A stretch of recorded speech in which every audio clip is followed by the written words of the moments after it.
Welcome back to the podcast, everyone. Today, we've got a fun little story that proves sometimes the simplest explanation is the right one. Michael, you've got a tale for us about some missing bakery cargo, right? That's right, Anna. Our story centers around three bakery employees, Max, Sawyer, and Sam.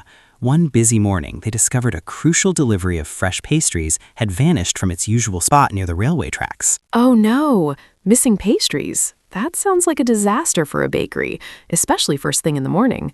What did they do immediately? Well, they didn't panic, thankfully. They immediately started searching, looking for any clues.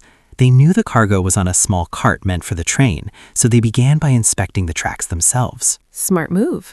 I can imagine them meticulously checking every inch.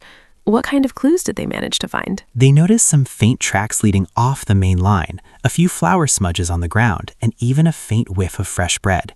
It was a clear trail, just not in the direction they initially expected. So they're on the trail, following these little breadcrumbs, so to speak. Did they think it was stolen at this point or something more mysterious? Initially, yes, theft was a concern. But as they followed the path, which wound slightly away from the main station, they rounded a bend, and there it was, the cargo cart. And don't leave us hanging. Was it hidden? Damaged? It was sitting perfectly upright, a few feet off the tracks, completely unharmed. It had simply rolled away from the main line, unhitched itself, and found its own little detour. No way. It just rolled off?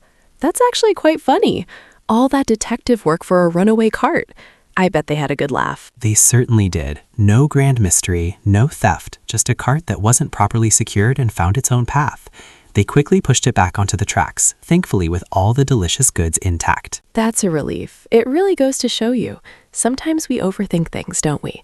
The simplest solution is often right there in front of us. Absolutely, Anna. It's a good reminder to always check the basics first before jumping to complex conclusions. And a great story for Max, Sawyer, and Sam to tell at the bakery.